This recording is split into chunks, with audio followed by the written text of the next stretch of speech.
educando seu bolso, com o economista Frederico Torres.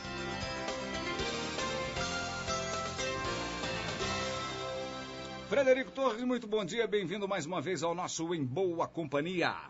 Bom dia, Amir, bom dia, ouvinte, estamos aí.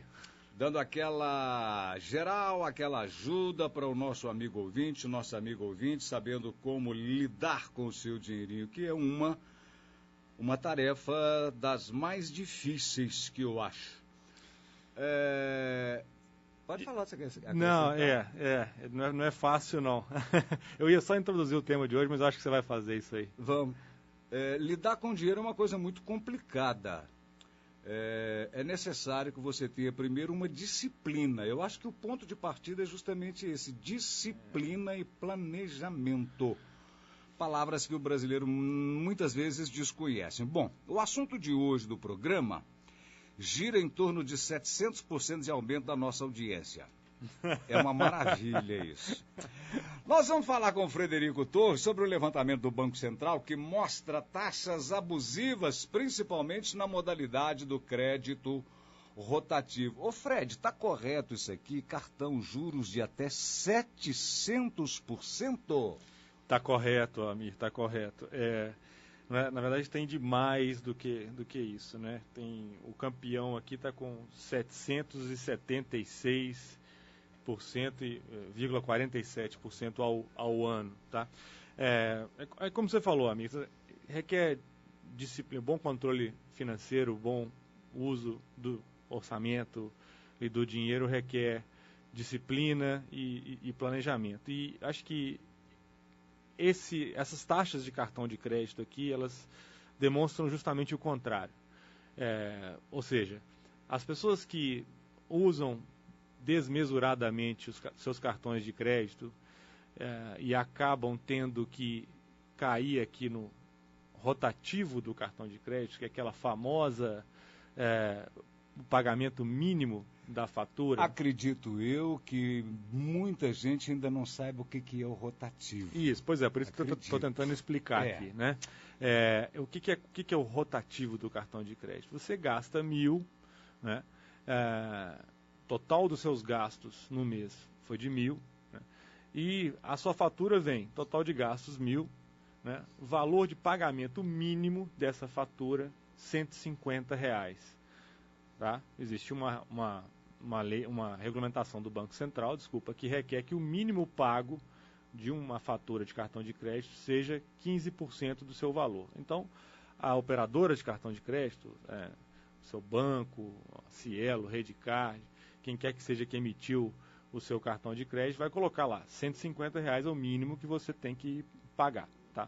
Você gastou 1.000, mas você pode pagar 150 só e empurrar os outros 850, para os meses seguintes. Aí é à beira do abismo. Exatamente. Aí é o início da queda no precipício, né? Você empurra esses 850 para o mês seguinte e sobre esse valor, incidem os tais juros que nós estamos falando aqui de até 776%. Vamos fazer uma continha? Nessa conta que você mencionou aí, 1.000, pagamento mínimo de 150, sobraram 850 para você pagar dentro de 30, 31 dias. Na verdade, você pode pagar a qualquer tempo, mas é comum que eles paguem isso aí na próxima fatura, ou seja, daqui a 30 dias, como você falou. Então, para tentar fazer uma conta aqui, que eu acho que é uma excelente ideia do AMI, vamos pegar o campeão aqui, que é o Banco Cetelem, tá? É uma financeira relativamente grande aí do Nordeste do Brasil, e ela cobra ao mês 19,83%. Arredondando isso aqui para 20%, 20% ao mês, né, sobre os 850 que você deixou de pagar, tá? Vão gerar juros, né, de aproximadamente R$170 para o mês seguinte. Caramba, é uma cacetada. R$170 mais os 850 que você deixou de pagar, vai para 1.020. Como se você não tivesse quitado nada. Não, é pior. É pior do que se você pior do que você não tivesse quitado nada. Você tinha um gasto de 1.000, no começo da conversa, pagou 150, que é o pagamento mínimo, né? Tudo bem, eu paguei 15%, o mês que vem eu pago mais 15%, a pessoa começa a pensar assim, que está amortizando, ou seja, que realmente está ficando livre da dívida. Aos poucos, mas está. Infelizmente, não é verdade. Por quê? Porque como os juros, a taxa de juros que incide, né, sobre essa modalidade, né, no rotativo do cartão de crédito, é superior aos 15%, e aqui não é só o Banco Cetelem, não, tá? Tem aqui 20 bancos, posso citá-los aqui ao nome, são informações públicas que estão disponíveis no site do Banco Central, né? Semanalmente o Banco Central atualiza esse ranking de taxas de juros cobradas pelas instituições financeiras. Antes de você citar, uma perguntinha, por favor. Os bancos públicos, Banco do Brasil, Caixa Econômica Federal, esses dois exemplos, eles acompanham essa tendência do privado? Ou existe uma regulamentação diferenciada em relação à cobrança de juros? Não, a regulamentação é a mesma. É a mesma, mas a gente tem aqui, por exemplo, nesse caso de taxas de juros sobre cartão de crédito. Então, por exemplo, a Caixa Econômica Federal ela tem uma taxa mais em conta, tá? Então, a taxa da Caixa Econômica Federal, informada na semana de 10 a 16 de março, isso aqui tem uma defasagenzinha de 2 semanas, tá? Ela foi de 5,6% ao mês. Comparado com o campeão lá, que é o Banco Cetelem, 19,83%. Ou seja, é quase... uma baita diferença. É uma grande diferença. É uma grande diferença. E o seu ponto é importante, Amir, porque as pessoas também muitas vezes não sabem, mas é uma dica que eu deixo aqui para o ouvinte da Inconfidência, é que é possível ter cartão de crédito em outros bancos. É possível ter cartão de crédito num banco no qual você não possui conta corrente. Você pode ter a sua conta corrente, conta salário, onde o seu empregador paga o seu salário no banco Cetelem, por exemplo, né? Vamos supor que tem alguma empresa que pague salário por lá, né? E a pessoa procura a Caixa Econômica Federal, né? Nesse caso aqui é a sexta melhor taxa, né, do ranking, que tem uma taxa razoavelmente mais civilizada, vamos dizer assim, né? E pede à Caixa Econômica Federal para emitir um cartão de crédito para ela. Ela passa a usar o cartão de crédito emitido pela Caixa Econômica Federal, tendo conta em outro banco. Por quê? Porque o banco no qual ela tem conta, as taxas de juros que esse banco pratica são muito altas, né? Então, se a pessoa se conhece, ela sabe que aqui ou ali ela deixa de pagar a fatura integralmente, que ela acaba por descontrole, falta de disciplina, sabe, sei lá o quê, cada um tem que conhecer bem a sua maneira, né? Nem todo mundo consegue se disciplinar de uma hora para outra, mas para aqueles que vão acabar usando uma semana, 2 ali, de rotativo de cartão de crédito, é uma prática interessante ter um cartão de crédito de um banco que cobra taxas mais baratas, que cobra taxas mais baixas. Aí como é que funciona? Você acumula o gasto no cartão de crédito, por exemplo, aí, como a gente citou, da Caixa Econômica Federal, porque é mais barata, né, do que o Banco Cetelem. Ao final do mês, a Caixa emite um boleto, né, uma fatura para você. Você pega essa fatura e faz um pagamento num caixa automático, num guichê, no caixa mesmo, né, tradicional de um banco, pelo internet bank, ou seja, através do banco na internet. Você consegue pagar essa fatura, esse boleto do cartão de crédito sem problema algum, tá? E você, se tiver que entrar no rotativo, se tiver que fazer o pagamento mínimo, aqueles R$150 dos 1.000 gastos que eu usei no exemplo, você paga 5,6% de juros ao invés de 19,83%. Voltando naquele exemplo que a gente deu lá, né, quem está no Banco Cetelem, no Banco Carrefour, no Itaú Unibanco... Carrefour tem banco? Tem um banco também, eles emitem cartão de crédito, inclusive. Na Omni Financeira, no Banco Fibra, vamos citar aqui para o ouvinte que tiver conta nessas instituições aí ficar sabendo. O Banco Triângulo, na financeira do HSBC, na financeira do Itaú, na Luiza Cred, que é uma financeira também da Magazine Luiza, salvo engano, que também tem uma participação do Banco Itaú, no Hipercard, que é um cartão muito famoso aí também no Nordeste principalmente, que também é do Grupo Itaú, a Giplan Financeira, da Casa Financeira, Via Certa Financeira, Banco Santander, Paranabanco, Banco Bradescar, Pernambucanas Financeira, Banco Pan, que é o antigo Pan-Americano, e a Porto Seguro Financeira. São 20 instituições financeiras que têm taxas de juros no cartão de crédito acima de 15%, superiores a 15%. Por que eu estou só citando essas por nome que tem acima de 15%? Porque nessas é aquele caso que a gente falou, né? Lembra que pagamos 150, certo, voltou o saldo devedor para 850. Né? Juros, é o caminho da forca. Juros até o mês seguinte levaram o saldo devedor de volta ou até acima dos 1.000, que era a dívida original. Ultrapassou os 1.000 aí na quantia. Em alguns casos ele ultrapassa. Então, o cara é como se ele estivesse pedalando numa bicicleta ergométrica. Ele pedala e não sai do lugar. Há alguns casos, inclusive, onde a dívida ela aumenta. Você vai lá e paga 15% do seu saldo devedor no cartão de crédito todo mês, e ao invés de diminuir o seu endividamento, ele aumenta. Mas uma coisa... O Amir está me olhando aqui com a cara... Não, mas é de assustar mesmo, Fred. Acho é que de assustar. Eu fico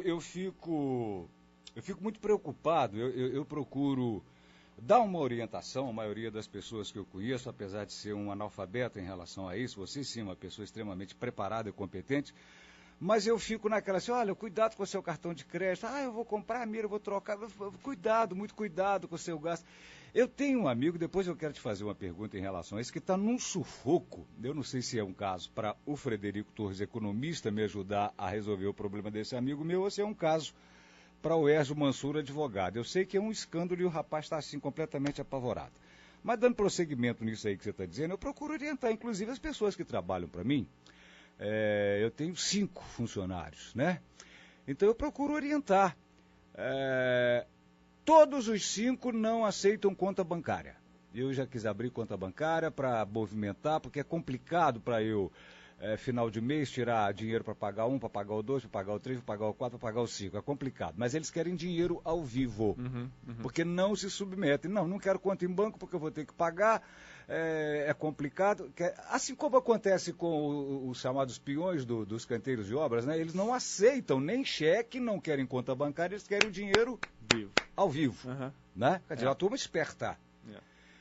Porque justamente para não ter essa tentação de cair nessa rede que aprisiona mesmo o consumidor, e normalmente são as pessoas de poder aquisitivo mais baixo, e que vão empurrando essas pessoas para o buraco, né, Frederico Torres? Vão. Isso aí é assustador. É de assustar, sim. Eu me assusto muito com isso. Você tem razão, Amir, e eu acho que o que aconteceu no Brasil é que o acesso ao crédito ele ocorreu antes do acesso à educação financeira.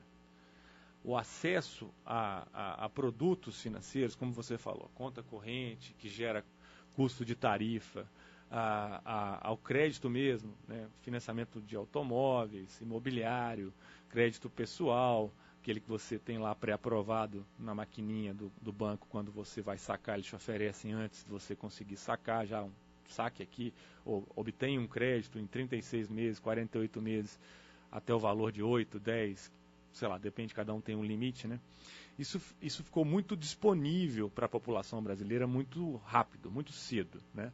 A partir de ali, começo dos anos 2000, isso foi sendo tornado disponível para a população de uma forma muito ampla, e a população ainda não tinha, aliás, ainda não tem, né? Mas ainda não tem o conhecimento necessário para fazer bom uso desses produtos. Então, é o que a gente chama, o acesso ao crédito chegou, mas a educação financeira não acompanhou, tá?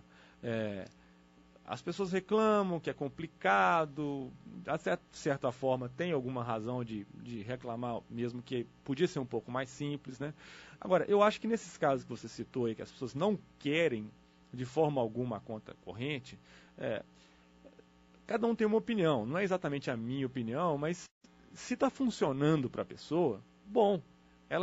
O importante é você ter autoconhecimento. Sabe por quê, Fred? O controle fica mais em mão. Isso, exatamente isso que eu ia falar. Você sente o dinheiro saindo. Exatamente. Cada vez que você entrega uma cédula para fazer um gasto, cada vez que você entrega uma nota de 20, de 50 reais... Você sabe quando você tem de sobra isso. E o que você pode adquirir. Você tem os compromissos do dia a dia. É muito interessante então, isso. É isso que eu estou falando. Você sente o dinheiro saindo, parece que o gasto fica mais...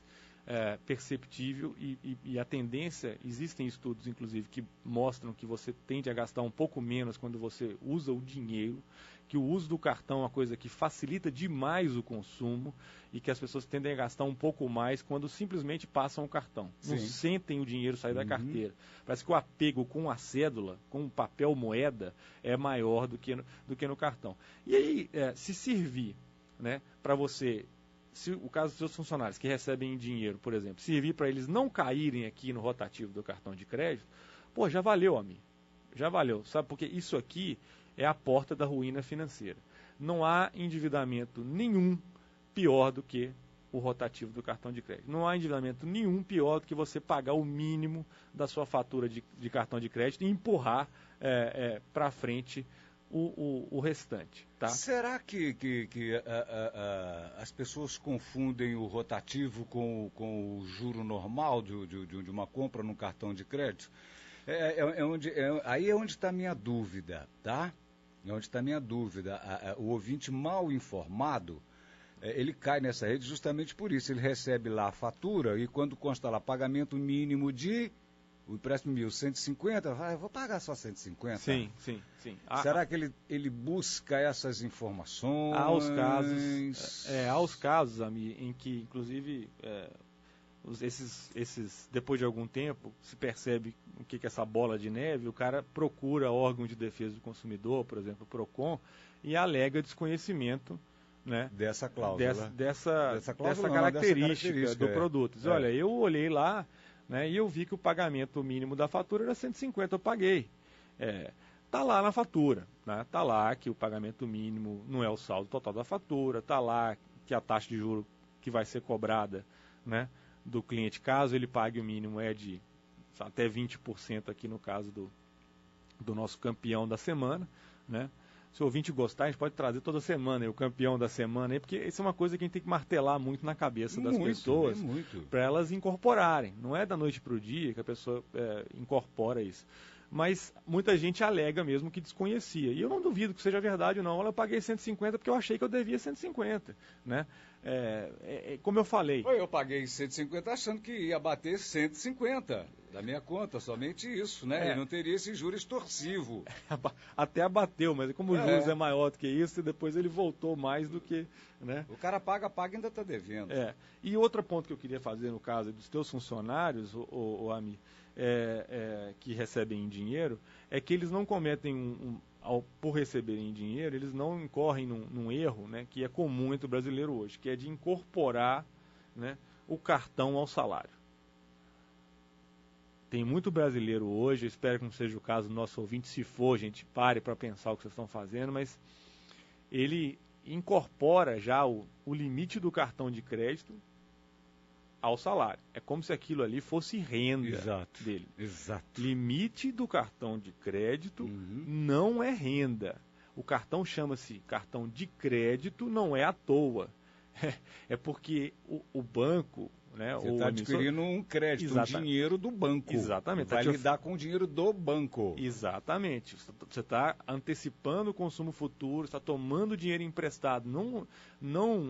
Tem gente, inclusive, que confunde. Fala, você perguntar em pesquisas, por exemplo, você toma empréstimo? Cara, fala, não, de jeito nenhum. Não, empréstimo, nem pensar, isso é uma coisa horrorosa. Você vai ver o cara está usando o pagamento mínimo da fatura de cartão de crédito. Acontece muito, Fred. Acontece muito. É crédito, gente. Tá? Então, assim, muito, sendo me crédito. dá uma dó quando eu vejo isso. Pois é, não é renda. Sua renda é o seu salário. No caso do Amir aqui, dos 5 funcionários dele, né? É aquele dinheiro que ele entrega para os funcionários ao final do mês. Aquilo ali é o fruto do seu trabalho durante o mês. Se você gastar até aquilo ali, né? Você não incorreu em crédito. Você não teve que usar dinheiro dos outros. Do banco, do cartão, de onde quer que seja. Tá? Passou do seu salário, é crédito. Você está se comprometendo para frente. Você está amarrando uma corda no seu pescoço. Tem que saber muito bem o que está fazendo com o dinheiro antes, né, de usar crédito. É um negócio que você está fazendo com o banco e não é um negócio bacana. Porque um negócio bacana é quando satisfaz os dois lados. Aí, nesse caso, vai satisfazer só o banqueiro, só a instituição. Você vai se ferrar. Ô Fred, o que me deixa muito chateado é que eu não vejo como mudar essa história. Nos empréstimos bancários, o correntista do banco, ele vai até a instituição bancária, né, busca lá um empréstimo e tal, é tudo aprovado, e ele assina lá diversos documentos. Ele não tem tempo de ler, Frederico Torres. Aí é onde eu falo com você que as pessoas muitas vezes são mal informadas, porque o gerente já vai... Eu já falei com você, apesar de eu ser amigo dos meus 2 gerentes, do Banco Itaú e do Banco do Brasil, mas eu não pego dinheiro em banco. Porque isso vai ser um bom negócio para o banco, para o Amir Francisco nunca vai ser um bom negócio, não, tá? Mas o tomador de empréstimo, ele não lê, porque automaticamente ele conversa com o gerente vai assinar para ele, assina aqui, assina aqui, assina aqui, assina aqui. Está cheio de gente para o gerente conversar. E o gerente louco para ele assinar e ir embora.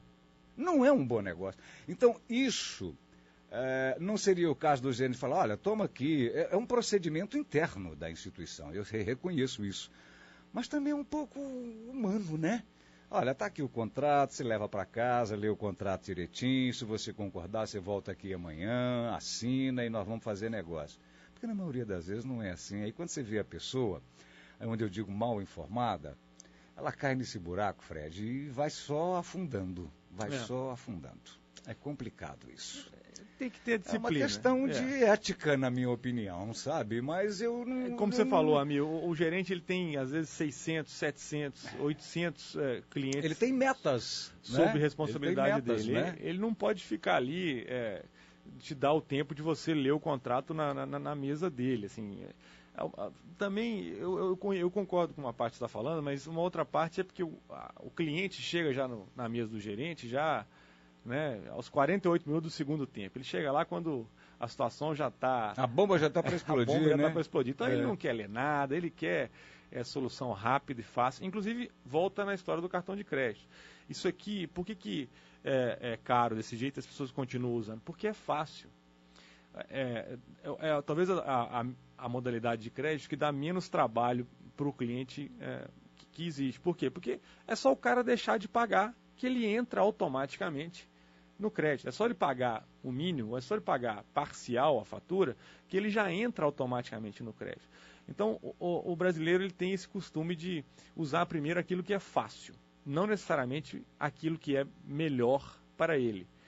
Nesses casos aqui, se você, vamos supor, eu preciso pagar parcial minha fatura do cartão de crédito, porque houve um descontrole na minha casa esse mês, sabe-se lá, um ente da família gastou um pouco mais do que devia, né? E eu perdi o controle, então gastei mais do que eu podia.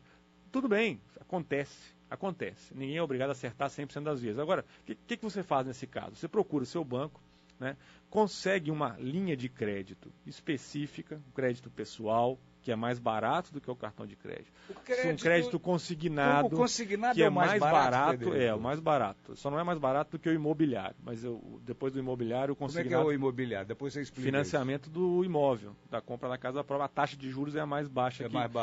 Um pouco mais baixa do que o consignado, mas aí tem que estar pendurado na compra de um imóvel. Isso você não consegue sem estar comprando um imóvel. É um financiamento, na verdade. Tem que comprovar, porque senão exatamente, seria uma mão na roda para quem busca dinheiro. Mas o consignado, você consegue obter lá um valor, conseguir um valor do empréstimo consignado e fazer o pagamento completo da sua fatura de cartão de crédito. Nesse caso do ouvinte aí que se descontrolou, né, ao invés dele entrar no pagamento mínimo ou parcial da fatura do cartão de crédito, ele procura o banco e consegue um crédito consignado. Vai dar um trabalhinho a mais para ele, mas ele vai pagar 2%, 2,5%, máximo 3%, ao invés dos 20% que alguns bancos estão cobrando aqui. Pronto. Tá certo? Isso é economia na veia. Isso é economia de 150, 130 reais por mês nessa fatura de R$1.000 aqui.